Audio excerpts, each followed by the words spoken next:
அரக்கோணத்தில் அரசு மேல்நிலைப் பள்ளியில் இடியும் நிலையில் உள்ள கட்டிடங்களால் மாணவர்கள் கல்வி கற்பதில் சிரமம் ஏற்பட்டுள்ளது. உடனடியாக அவற்றை சீரமைக்க வேண்டும் என பெற்றோர் கோரிக்கை விடுத்துள்ளனர். இதுகுறித்த செய்தி தொகுப்பை பார்க்கலாம். வேலூர் மாவட்டம் அரக்கோணத்தில் உள்ள அரசு பள்ளி கட்டடங்கள் பெருமளவில் சேதமடைந்துள்ளன. இங்குள்ள அரசு ஆண்கள் மேல்நிலைப் பள்ளி மாடுகளும் சமூக விரோதிகளும் வந்து செல்லும் கூடாரம் போல் காட்சியளிப்பதாக மாணவர்கள் தெரிவிக்கின்றனர். இந்த ஸ்கூல்ல பாத்தீங்கன்னா பில்டிங்லாம் ரொம்ப காலத்துக்கு முன்னாடி கட்டதுனால நிறைய இடத்துல குறிப்பிட்ட இடத்துல இடிஞ்சு வேண்டியிருக்குது.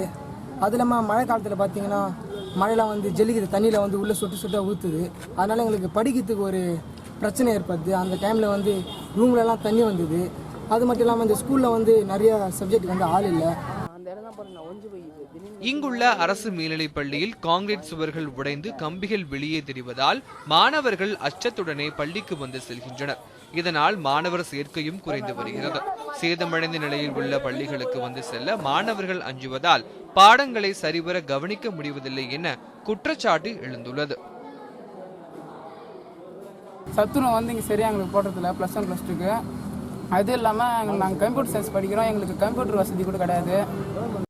அது அதிகமாக கம்ப்யூட்டர்லாம் யூஸ் பண்ணுறதில்ல நாங்கள். அது இல்லாமல் படிக்கிறது கஷ்டமாக இருக்குது. டீச்சருக்கு நிறைய பேர் இல்லை. இஎம்ஐல கூட நிறைய மிஷின் தேவைப்படுது. அதெல்லாம் வாங்கி தர மாதிரி கேட்டுக்கிறோம். அது இல்லாமல் மழை டைமில் எல்லா கிளாஸ்லையும் ஒழுகுது. பசங்கள்லாம் ரொம்ப படிக்க முடியாமல் ரொம்ப கஷ்டப்படுறாங்க.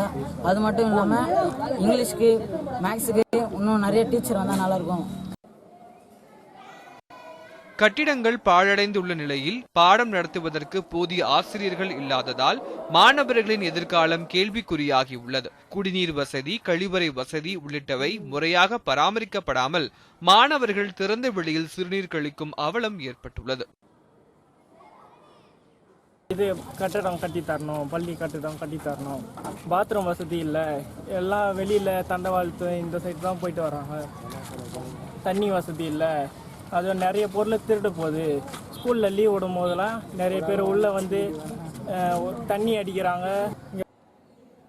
மாணவர்களின் எதிர்காலத்தை கருத்தில் கொண்டு மாவட்ட நிர்வாகமும் கல்வி அதிகாரிகளும் விரைந்து நடவடிக்கை எடுக்க வேண்டும் என்பதே அனைவரின் எதிர்பார்ப்பாக உள்ளது. Samuel Ebenezer, news 7 Tamil, Arakkonam.